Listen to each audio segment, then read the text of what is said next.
con las teorías éticas después de ver el razonamiento moral y los casos que hemos trabajado en clase. Lo que vamos a ver es que nosotros tomamos decisiones y analizamos los criterios que nosotros tenemos para tomar decisiones, ¿no? Evidentemente, estamos asumiendo que utilizamos esos criterios, es decir, que no utilizamos razones distintas para cada caso o que las razones locales que utilizamos se pueden entender desde una perspectiva bastante general. En este caso vamos a ver tres teorías éticas, que son el utilitarismo, como una ética del bien, en el sentido de que vamos a buscar una especie de resultado de la acción, al que vamos a llamar utilidad, que es una palabra que... utility es una palabra que se utiliza en inglés y que se utiliza en economía. Entonces vamos a ver que vamos a utilizar indistintamente utilidad, placer, etcétera, como algún resultado al que vamos a llamar un bien. Vamos a ver el estoicismo como éticas de la virtud y el contractarianismo, que es otro calco al inglés, como éticas del deber o del derecho. Otra vez, la idea es que cuando nosotros trabajemos sobre casos prácticos, que reflexionemos un poco sobre qué tipo de ventajas vemos nosotros a la hora de tomar decisiones.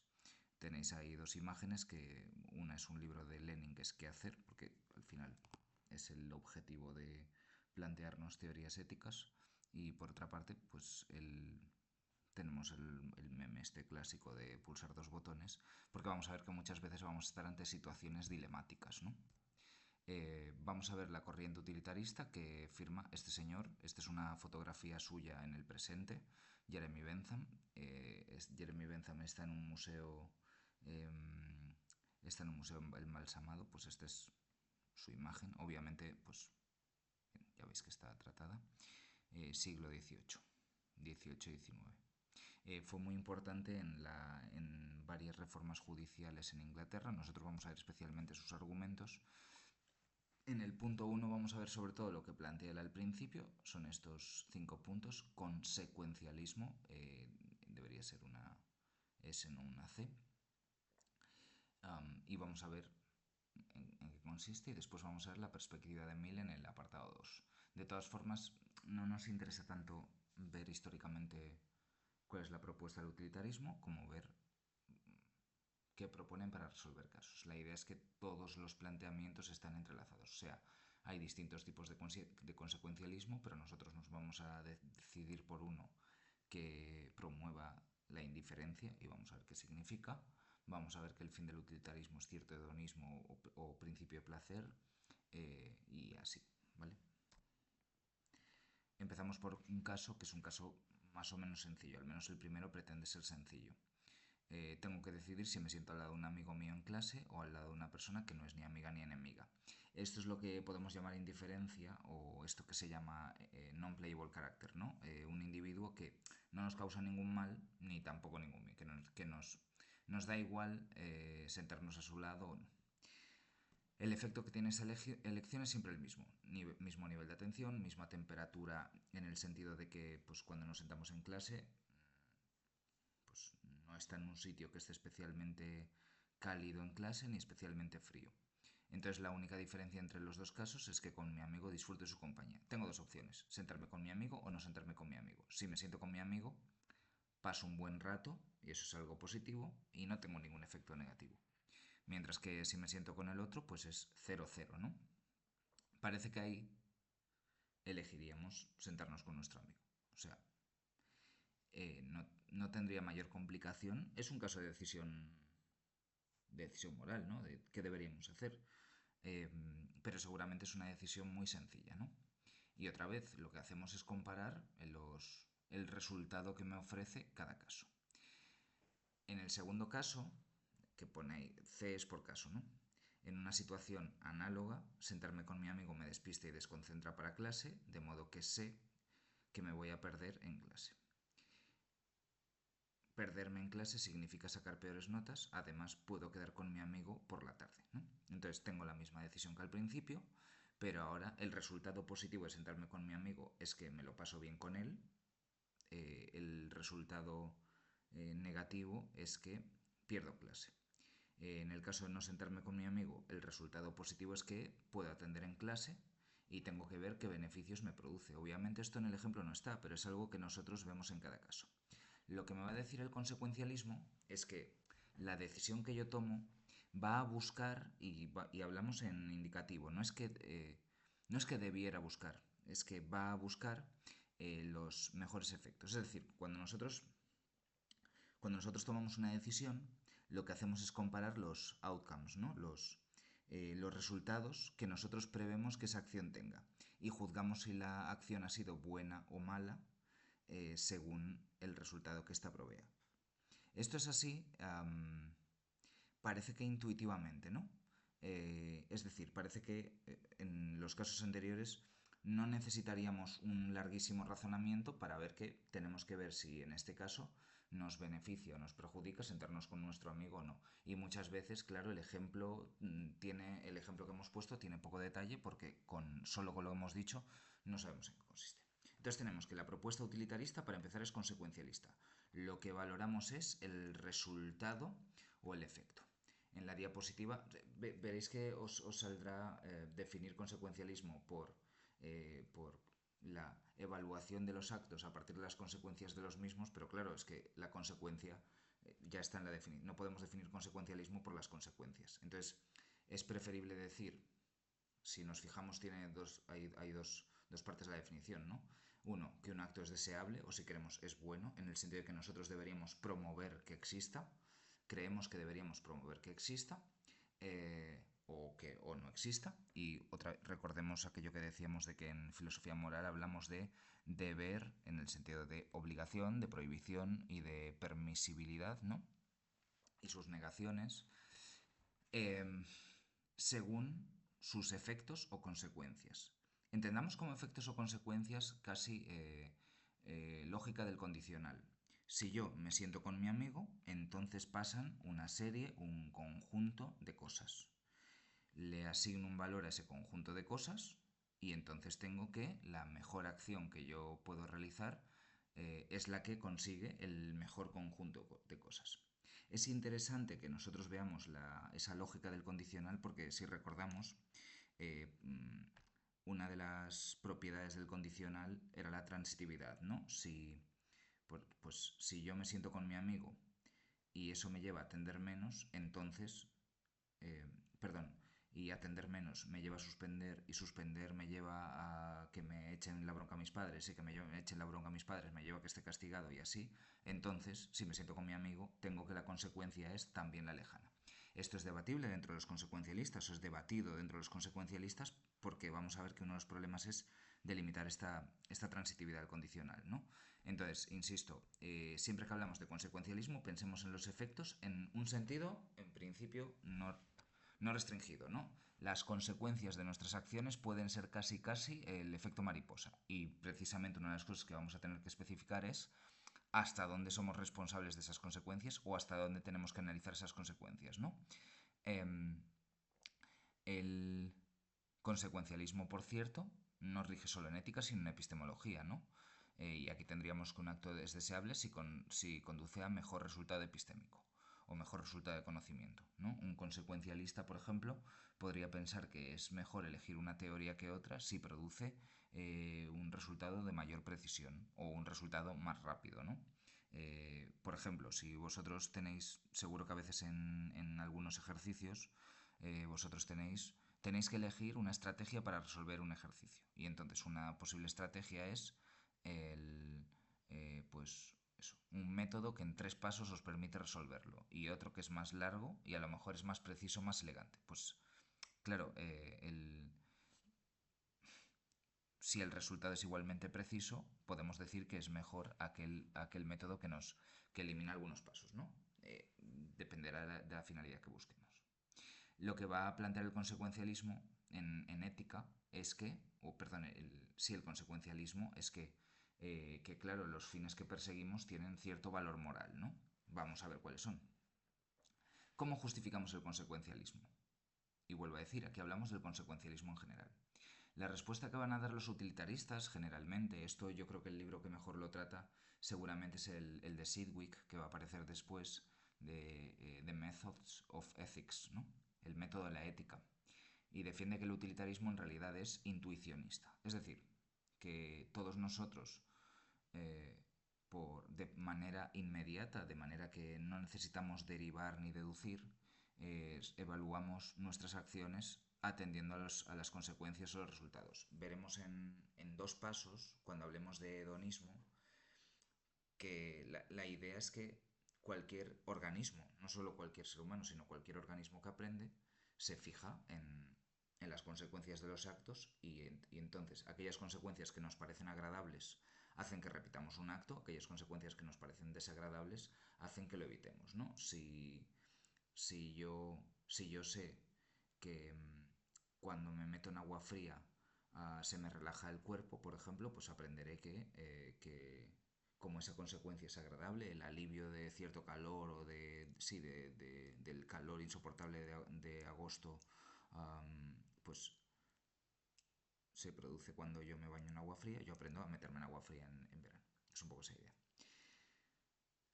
Y además tenemos que esto es irrefutable. O sea, podemos decir que aquí hay un peligro de circularidad, ¿no? Si el consecuencialismo, si uno se equivoca acerca de las mejores consecuencias, por ejemplo, porque yo me he sentado al lado de mi amigo y resulta que me ha venido mal sentarme al lado de mi amigo. No diríamos que el consecuencialismo se equivoca, sino que nosotros hemos calculado mal. O sea, la idea es que es casi un a priori de nuestra acción, que sí probamos las consecuencias. Y eso es lo que nosotros hemos de aprender, no hay una moral empírica. Tenéis una imagen en la que se ve esto, ¿no? ¿Debería yo comer con mi familia en Navidad? Porque vemos que tiene consecuencias muy positivas, como el mantenimiento de la paz familiar, disfrutar de la compañía de nuestra familia, pero también podemos empacharnos, ¿no? Entonces, claro, la idea es siempre que vamos corrigiéndonos y evaluando nuestras acciones a partir de esas consecuencias. Hay varias objeciones, no todas son igual de eficaces, ¿vale? La primera objeción es la autorrefutación. Hay ocasiones en las que si uno es consecuencialista, sería preferible no ser consecuencialista. Esto es, por ejemplo, una situación de dilema del prisionero, ¿no? Eh, Podemos pensar, fuera de términos técnicos, ¿no? Pensemos en alguien obsesionado con los resultados y tan obsesionado con los resultados que en realidad acaba, por ejemplo, teniendo muchísima ansiedad y no siendo capaz de obtener los resultados. Pues claro, en ese caso el consecuencialismo parece que se perjudica a sí mismo. Eso sería un caso en el que más bien hablaríamos más que de autorrefutación, de autoborrado, ¿no? Eh, pero hay situaciones en las que claramente o sea, el consecuencialismo es indeseable, ¿no? Casos de dilema del prisionero que ya habéis tratado. La segunda objeción, a mí no me parece que sea una objeción, porque primero, vamos a ver que esto de no tener en cuenta ciertos derechos, pues sabemos que no es cierto, sino que los derechos podemos reinterpretarlos a la manera consecuencialista, ¿no? En el sentido de que tenemos mejores resultados si respetamos derechos. Por otra parte, plantear, vamos a ver casos, pero plantear que una filosofía no reconoce lo que a nosotros nos apetece no es ninguna objeción. O sea, hemos de partir de lo que plantea el consecuencialismo. La tercera es más interesante, que tiene que ver con los problemas que tiene la transitividad. Beatriz Escudero es una jurista, una penalista, que plantea el siguiente caso. Plantea algún otro. Un camionero ve a un ciclista camino de Miraflores de la Sierra. El ciclista va pegado a la derecha como tiene que ir. Hace lo que tiene que hacer. Pero va a unos 20 km por hora y el camionero necesita adelantar. En una recta, el camionero se dispone a adelantar. La ley prescribe que se deje al menos 1,5 metros de distancia. O sea, sabemos, ¿no? Cuando adelantamos a un ciclista, se debe dejar 1,5 metros de distancia al menos, por seguridad. Y en este caso el camionero deja un poco menos de 1 metro. Vamos a decir que deja poca distancia. Es verdad que es una distancia que tampoco es que el ciclista se tenga que apartar, pero desde luego es menos de lo que prescribe la ley, que es una distancia bastante razonable porque si el ciclista cambia un poquito de dirección ya se acercan mucho. El caso es que el ciclista se cae y fallece. ¿Es sancionable en términos consecuencialistas el acto del camionero? Si hablamos de sanción moral tendríamos que decir, bueno, tenemos que evaluar si sus actos llevan a una peor o a una mejor situación, ¿no? Entonces comparamos lo que es ir a 1,5 metros, que disminuye seguramente el riesgo con ir a menos de 1,5 metros, que en este caso hay un riesgo mayor. Y además tenemos que el resultado de la acción parece que es, por lo que nos dice el caso, que el ciclista cae y fallece. Si pensamos que la caída y muerte de un ciclista es un estado negativo, nosotros diríamos, pues el camionero es culpable, ¿no? Claramente es culpable. A lo mejor no hace falta tanto rollo. O sea, el camionero es culpable, punto. Lo que nos dice Beatriz Escudero es que el caso tiene más intríngulis, porque nos dice, claro, la autopsia refleja una condición preexistente, ¿no? Una condición preexistente quizás es un calco del inglés, ¿no? La caída del ciclista no es la típica de quien da un volantazo y se cae, matándose en la caída, que sería la situación que veríamos como situación producida por el camionero, ¿no? Sino que básicamente el ciclista siguió recto, con lo cual parece que la causa de su fallecimiento es una condición previa que después se detecta, ¿no? Tiene un problema cardíaco y básicamente tiene una muerte súbita. Sabemos entonces que la acción del camionero no ha tenido la consecuencia indeseada. Es decir, si nosotros pensamos en evaluar las acciones por las consecuencias que tienen, aquí tendríamos que el camionero no ha hecho nada malo, porque ha dejado una distancia que, si bien no es la legal, no tiene, pues es una distancia que permite que el ciclista se mueva un poquito. Y por otra parte, parece que no lleva, o sea, no tiene como efecto en relación causa-efecto o como consecuencia, si queremos lógica, que el ciclista muera. ¿Sería sancionable? Porque aquí parece que no hay contribución del antecedente al consecuente o de la causa al efecto, ¿no? Beatriz Escudero cuenta el caso y, bueno, la solución que da es que sí. Pero claro, para esto, o sea, la idea es que un consecuencialista aquí, al menos si solo analizamos el caso, debería decir que entonces es inocente, ¿verdad? Porque el resultado de la acción del camionero no conduce a ningún mal. Entonces no deberíamos reprobar una acción que no conduce a ningún mal. Pensemos otra vez que en la mayoría de nuestras intuiciones morales, si no hacemos ningún mal no pasa nada, ¿no?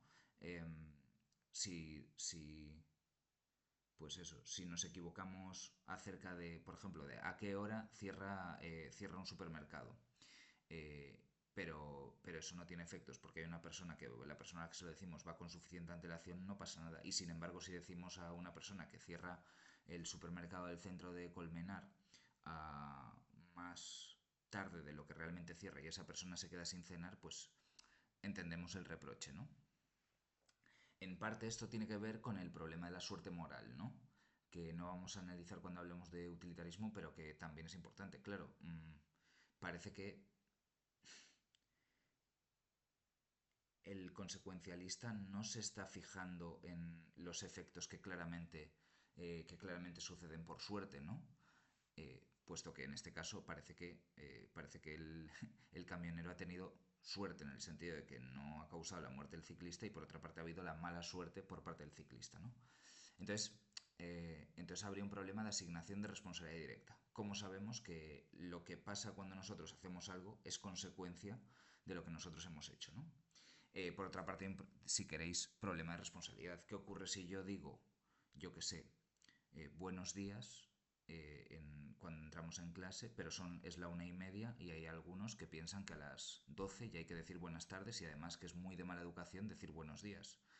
Y entonces, pues la gente se enfada porque yo he dicho buenos días. Claro, parece que el enfado es el efecto de lo que yo he dicho, pero difícilmente atribuimos responsabilidades ahí, ¿no? ¿Por qué es un problema de transitividad? Porque tenemos lógica del condicional. Si yo digo X, pasa Y. Si yo digo Y, pasa Z, porque me tengo que hacer cargo de todo lo que ocurre a consecuencia de mi acción, ¿no? La cuarta consecuencia, perdón, la cuarta objeción tiene que ver con la tercera. Es un caso que pone la filósofa Philippa Foot, que es el caso del dilema del tranvía, ¿no? Me sirve para introducir la siguiente parte. En el caso del dilema del tranvía, creo que lo conoce todo el mundo, ¿no? Pero tenemos un tranvía, que es el que nosotros vemos a la izquierda, que va por una vía y resulta que no es capaz de frenar. Y se encuentra con 5 personas, en este caso atadas a la vía, que no pueden salir. Nosotros somos el individuo que está ahí con la palanca y podríamos decidir mover la palanca de manera que giraríamos el tren y solo atropellaría a una persona. Tenemos aquí dos opciones. Opción 1, no hacer nada. Si no hacemos nada, fallecen 5 personas o son dañadas 5 personas, pero también podemos mover la palanca y entonces fallece una.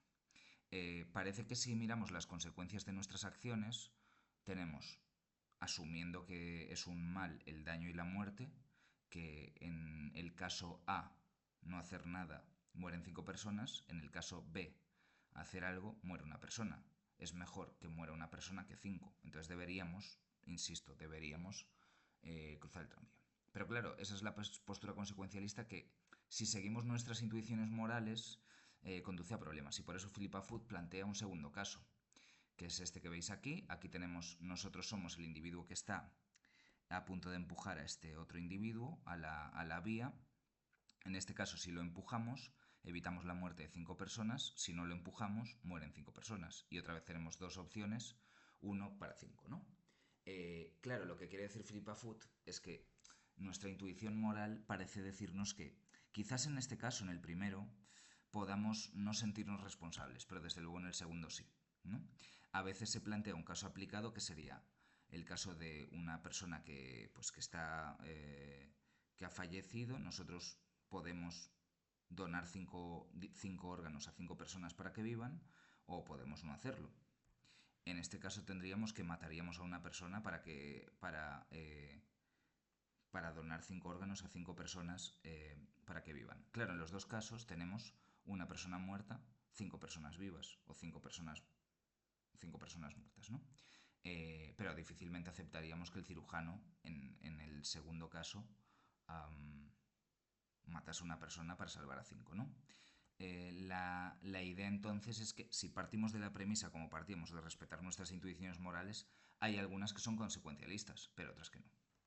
Claro, esta crítica también le podemos responder, ¿no? Porque la idea es un poco, cuando pedimos que hagáis disertaciones o que presentéis argumentos, que no siempre los argumentos son definitivos, ¿no? Uno podría decir, bueno, ¿y lo malo? Porque yo aquí tiraría de la palanca para salvar a 5 personas y aquí empujaría a este señor, ¿no? Es decir, que tampoco pasaría nada, ¿no? Y otra vez el problema es cómo atribuimos responsabilidades. Y quizás ahí parece que el consecuencialismo tiene que refinarse, ¿no? Hay una segunda premisa. Claro, esto se hace grabado, entonces es un poco más difícil, pero es algo que suele salir, que claro, aquí nosotros somos el individuo que tiene que tomar la decisión, pero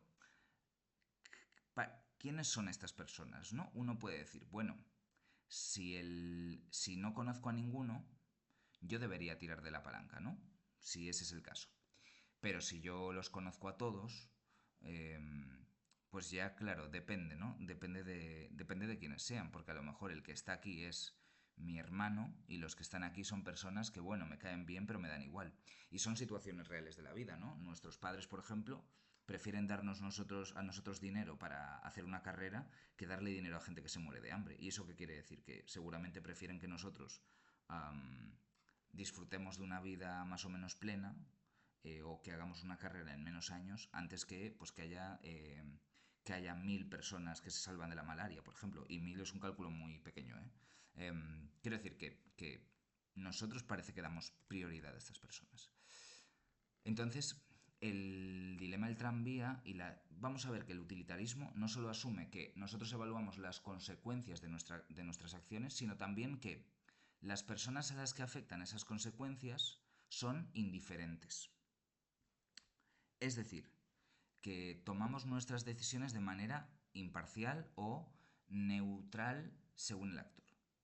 Todos somos NPCs, o todos somos personas que no contamos unas más que otras. Esto, por supuesto, hay que discutirlo, ¿vale? La indiferencia no significa apatía. Es decir, no entendamos que cuando decimos que somos indiferentes, lo que estamos diciendo es que nos da igual tomar la decisión que no tomarla, ¿no? Cosa bastante fácil si planteamos un ejemplo no real como el del tranvía. Pero Por cierto, ejemplo no real, hasta sabéis que con los coches autónomos se está programando con esta idea, ¿no? La indiferencia es indiferencia en sentido económico. Si yo tengo dos bienes X y, pueden ser, por ejemplo, pues coches y bicicletas, ¿no?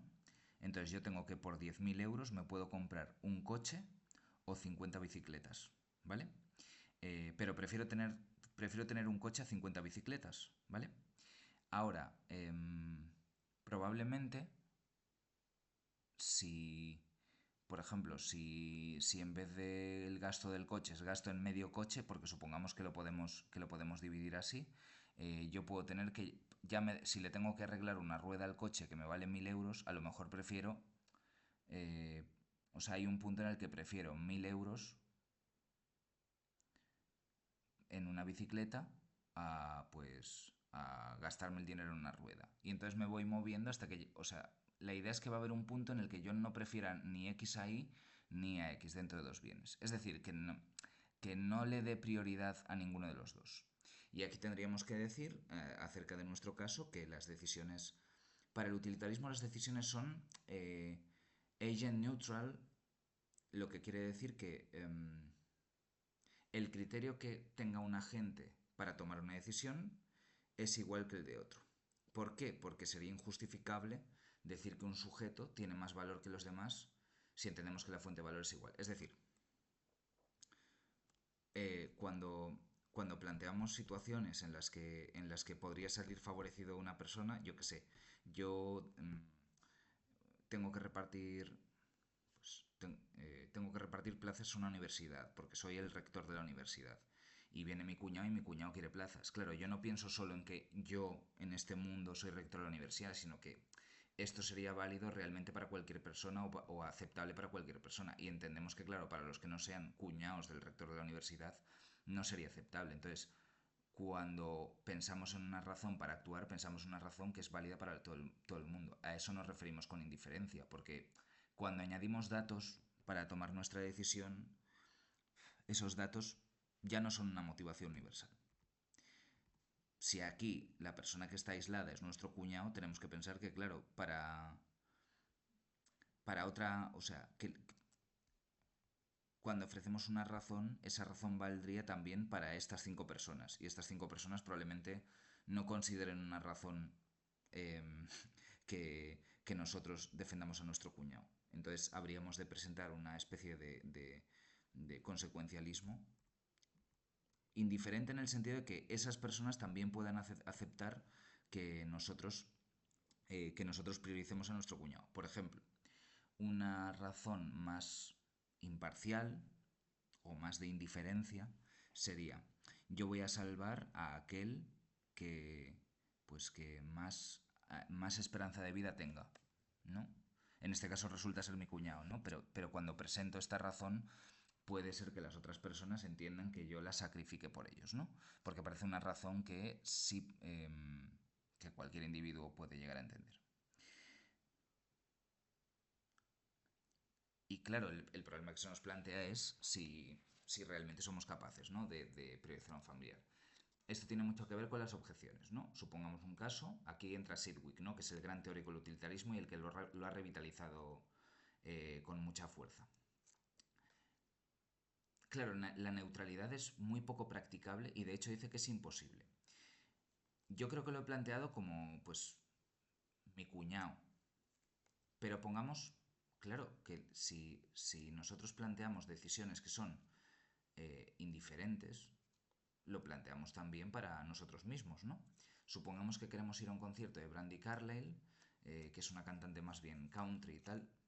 Somos los penúltimos de la fila y podemos adquirir la última entrada a la venta o podemos cedérsela a la otra persona, a la última. Por lo que sabemos, los dos vamos a tener el mismo resultado. Por ejemplo, escuchar a Brandi Carlile.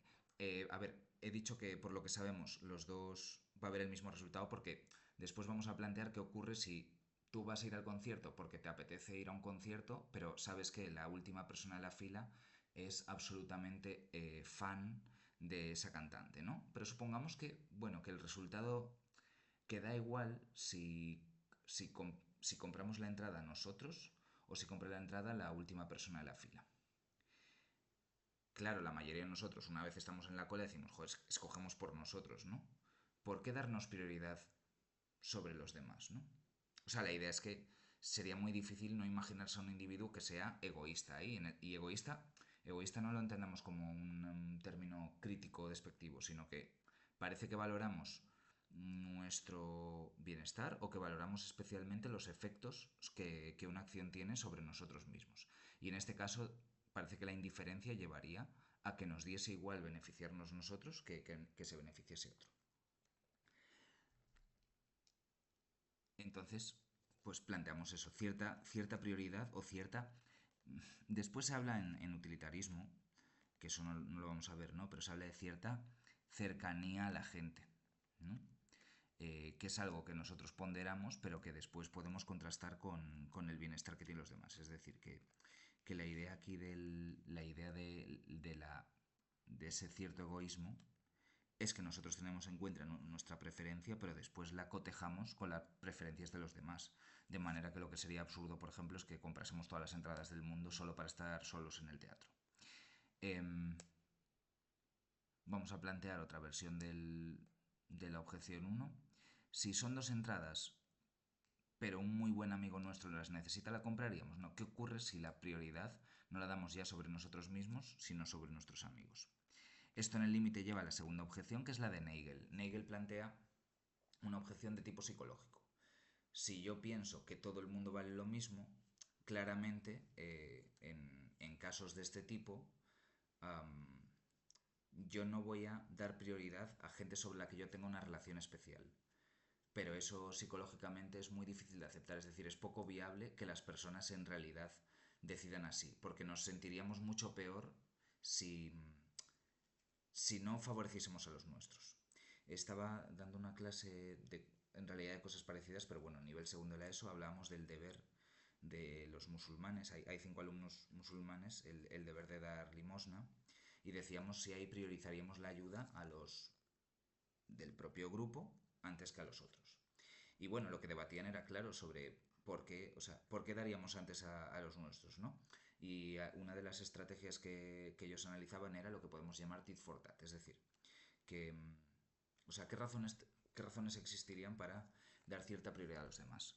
Um, la prioridad, la prioridad, como digo, para Nagel es psicológica, pues sigamos el mismo ejemplo, ¿no? Nos dolería mucho que nuestro amigo no fuese con nosotros, ¿no? Porque eso ya lo internalizamos. O pensamos también en comprar la entrada como una experiencia que disfrutamos con nuestro amigo. O si queremos lo extremamos. Estamos en una cola de un comedor social y somos los penúltimos y sabemos que queda comida para el penúltimo y el último. Pero resulta que uno de nuestros familiares tiene hambre también y no ha llegado a la cola todavía. Pero podemos conseguir comida para él. Claro, cogemos comida para nosotros y tenemos que elegir entre dejársela a un desconocido o a nuestro familiar. Pues parece que, o sea, es improbable que nuestras intuiciones morales no nos lleven a ayudar a los demás. Este es el argumento de Nagel, ¿eh? Parece que el argumento de Nagel se basa en una explicación funcional, que es que nosotros podemos controlar la cooperación que tenemos con los demás. Es decir, si yo ayudo a un familiar a esto, tit for tat es como this for that, ¿no? Parece que ese familiar en algún momento me lo podría devolver. Luego, tiene ciertas ventajas también en el sentido consecuencialista, tiene ciertas ventajas que yo ayude al familiar, porque sé que después me va a ayudar. Y sin embargo, con los que no forman parte de nuestra comunidad, esto no es así. Como os digo, es un problema para el utilitarismo. Yo creo que deberíamos reflexionar sobre esta objeción también, ¿eh? Porque Nagel plantea esto en 2 libros, ¿vale? En La posibilidad del altruismo y en Igualdad y parcialidad. Pero claro, si el argumento es que la plausibilidad psicológica, pensemos en la plausibilidad psicológica que tiene en una sociedad súper, por ejemplo, súper celosa y súper con unos valores un poco extraños, la posibilidad que tiene una persona de matar a su pareja, por ejemplo, cuando le engaña, lo que sea, ¿no? Pensad en una sociedad en la que, pues, incluso que se vea mal perdonar y la gente sea súper vengativa, ¿no? Parece que esta objeción nos llevaría casi a aceptar que la gente fuese violenta. Em, y podemos decir, bueno, pues es una conclusión más o menos repugnante, pero no tendría tanto problema, ¿no? En el sentido de que sí, pues que habría que aceptar que la gente fuese violenta, pero el caso es que, claro, esto no supone pensar que la psicología moral de los individuos no es cambiante. Porque Nigel, vale, en ejemplos familiares podemos entender que el apego familiar es más o menos estable, pero hay contraejemplos suficientemente fuertes, ¿vale? Ahora, sí, es verdad que la indiferencia absoluta es difícil de imaginar. Y ahí tenemos un caso, ¿no? Voy a pasar el caso, pero pues es un caso que, o sea, podría servir como tipo para lo que se puede ver en examen, ¿no? La tercera es, recordemos, primera condición, consecuencialismo, segunda, indiferencia, tercera, hedonismo. El hedonismo es la doctrina que sostiene que el bien que perseguimos es el placer. Bentham también lo justifica en el principio moral, ¿no? Perdón, en la intuición moral. La naturaleza nos ha dotado de dos maestros soberanos, el placer y el dolor. Perseguimos aquello que nos da placer, evitamos aquello que nos da dolor. Em, lo, que, lo que nosotros intentamos perseguir en la vida, esperamos que nos dé el máximo placer, ¿no? Estamos decidiendo, además, todos nosotros, un poco cómo vivir. ¿Me caso o no me caso? ¿Me quedo en el pueblo en el que he crecido o no me quedo en el pueblo en el que he crecido? ¿Doy mucho dinero a mi comunidad o lo invierto yo para mis cosas? ¿Invierto lo máximo posible y con el mayor beneficio sabiendo que eso a lo mejor lleva mi dinero a otro país? ¿O prefiero ganar menos pero invertir también en mi comunidad? ¿Monto una empresa y pago el máximo a los trabajadores, con lo cual tengo menos margen de beneficio, o hago lo contrario? Pues no sé, son decisiones que tienen que ver con la moral, ¿no? Con lo que yo debería o no debería hacer y con mi juicio sobre lo que está bien y lo que está mal. Pues la tesis es que es una tesis que parte de una descripción, ¿eh? Y que podríamos pensar sobre si hay falacia naturalista aquí. La tesis es que vamos a perseguir en indicativo eh, la forma de vivir y vamos a perseguir la toma de decisiones cuyo resultado sea el mayor placer posible y el menor dolor posible. ¿Vale? Aplica localmente a esta o la otra decisión, pero aplica también al conjunto de nuestra vida, a la vida humana entera. Pero eso quiere decir, claro, que lo que nos hace felices o que el bien de nuestra vida es algo subjetivo. Ojo, subjetivo no quiere decir que no podamos encontrar patrones. Significa que lo que es placentero para mí no tiene por qué serlo para otro. Para mí es muy placentero ponerme a estudiar matemáticas por las tardes y por las mañanas, y eso quiere decir que es predecible que yo lo haga, ¿verdad? Porque para mí la consecuencia de estudiar matemáticas es un bien, que es el placer. Si ¿Y qué quiere decir eso? Que yo haré cosas que me permitan en la vida estudiar el máximo de matemáticas posibles. Claro, eso no me permite a mí decirle a otra persona que tiene que estudiar matemáticas, porque puede que a otra persona no le produzca ese placer. Lo que sí le puedo decir, por ejemplo, es que si estudia matemáticas va a conseguir otras cosas que le den placer. Por ejemplo, pues va a conseguir aprender un lenguaje de programación o va a conseguir contar mejores chistes de matemáticas o va a conseguir un trabajo, lo que fuese. Quiero decir que parece que al final el bien o el mal dependen de cada uno en el sentido de que se parametrizan en cada individuo, que cada individuo vive la vida de una forma distinta, pero todos buscamos lo mismo, que es el placer. Lo que pasa es que el placer mío es distinto al placer de otro individuo. Hay una tesis que, bueno, la verdad es que no la he puesto, pero podría haberla puesto, que es la separación de bienes. O sea, la separación de individuos. Mi placer y el placer de otra persona están separados. Cuando veamos 1000, veremos las implicaciones que tiene esto para pensar la libertad humana.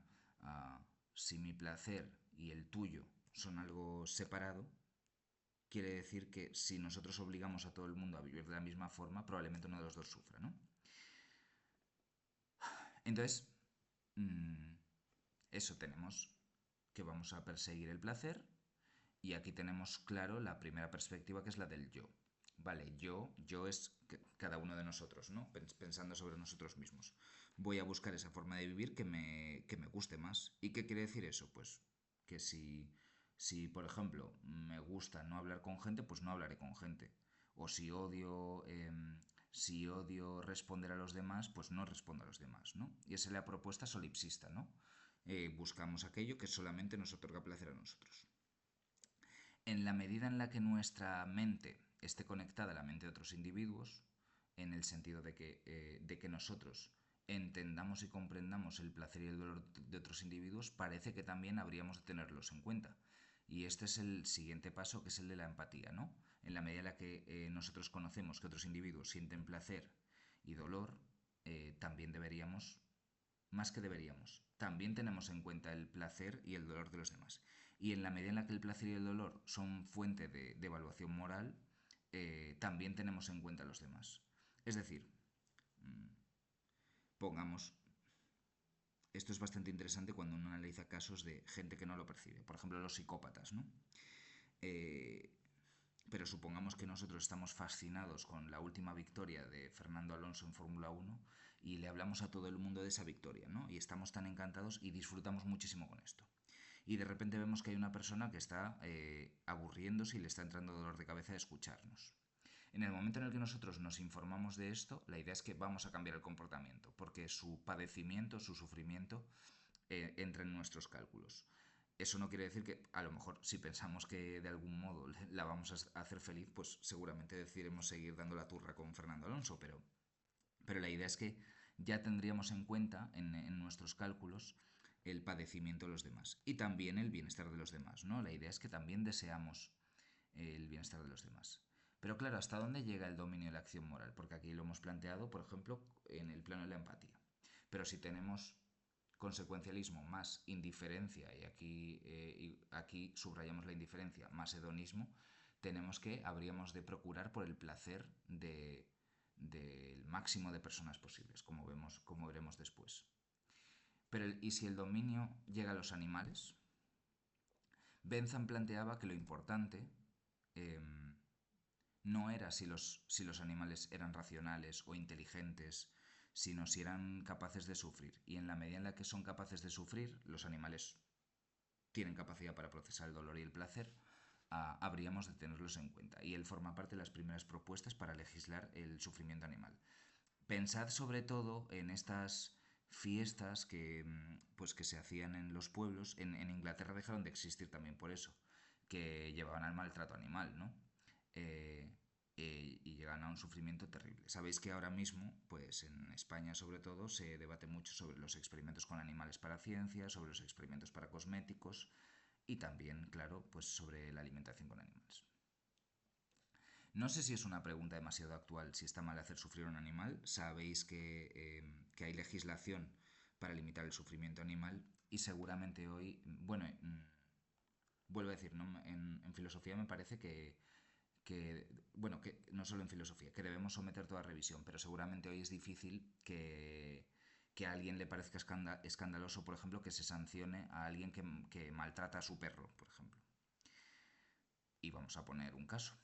Eh, un neurobiólogo corta los nervios de cientos de conejos para aprender cómo funciona el sistema nervioso. En este experimento le corta los nervios que atraviesan las tibias y se los cruza para ver cómo el sistema nervioso del conejo procesa la información. La idea básica es que el cerebro recibe señales de la tibia derecha y al principio interpreta que es la tibia izquierda. Entonces cuando se le pincha en la tibia derecha, el conejo levanta la tibia izquierda. Pero después el cerebro se readapta y, y, por decirlo así, los circuitos neuronales del conejo vuelven a mover la pata derecha cuando toca, la pata izquierda cuando toca.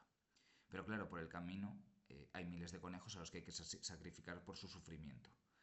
Es un experimento que cuenta Gazzaniga en su libro Neurociencia y, bueno, hemos aprendido mucho sobre plasticidad neuronal gracias a ese experimento. Pero claro, por el camino sufren muchos animales, ¿no? Hay muchos ejemplos más, ¿no? Pero, pues, veis, hay un ejemplo de un gatito. A mí, yo odio a los gatos, pero quizás defenderíamos que a los gatos sí hay que protegerlos, ¿no? Vemos el ejemplo el caso de un topo. Yo pongo el ejemplo del topo porque cuando se habla de no comer animales, se dice que al roturar las tierras, porque la idea sabías que, bueno, que si uno come soja y come o sea, si come verduras y tal, pues que eso sale de plantaciones, que al roturar las tierras también se matan topos que habitan ahí de por medio. Si nosotros entendemos que los animales merecen tratamiento moral, deberíamos intentar evitar matar a los topos. Veremos después que la idea es causar el mínimo sufrimiento posible. A lo mejor es inevitable que algunos topos sufran, pero deberíamos causarlo al mínimo. Estoy mirando el gato ahí, me está poniendo mal. Y vemos el caso de una... Esta es una vaca siamesa, ¿no? En este caso parece bicéfala. Y me viene este caso.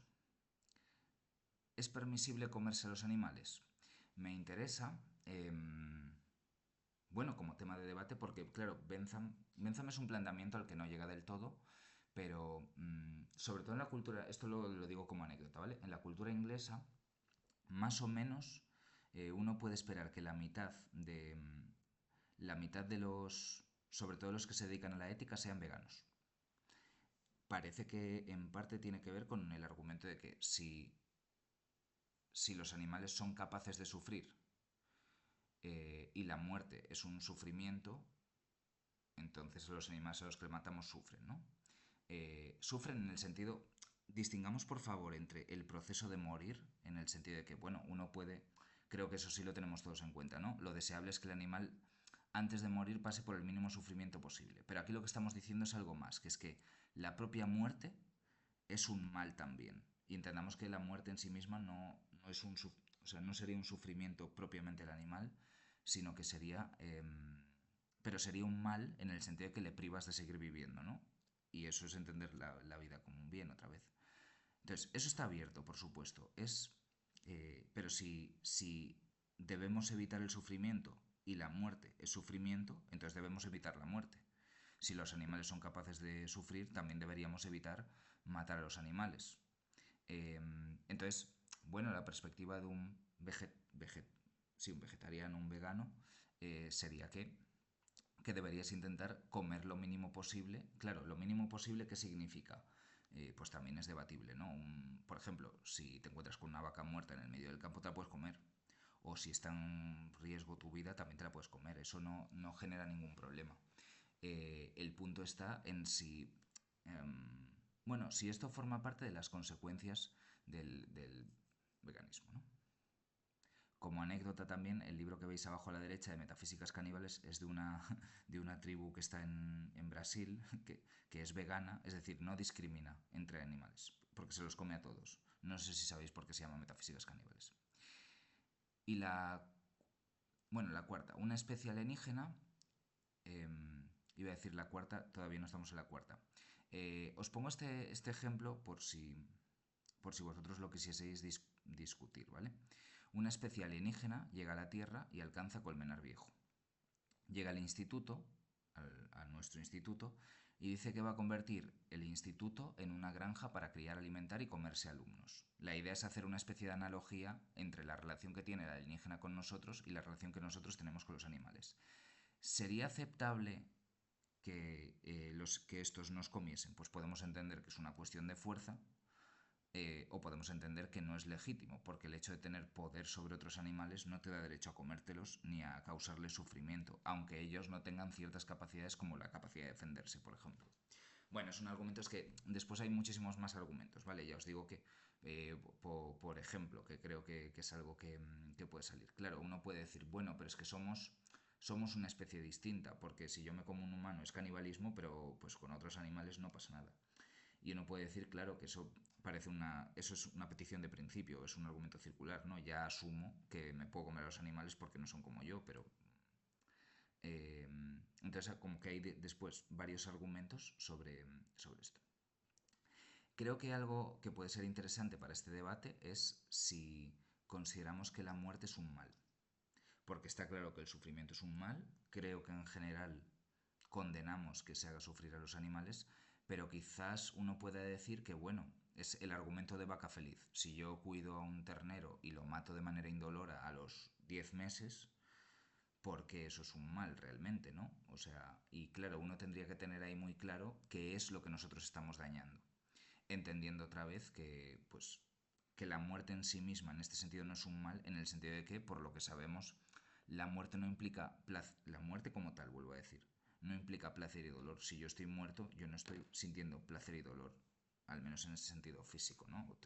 Evidentemente los utilitaristas no admiten, no hablan de espíritu, ¿no? Pero si hablásemos de espíritu, pues lo llevaríamos a otro terreno.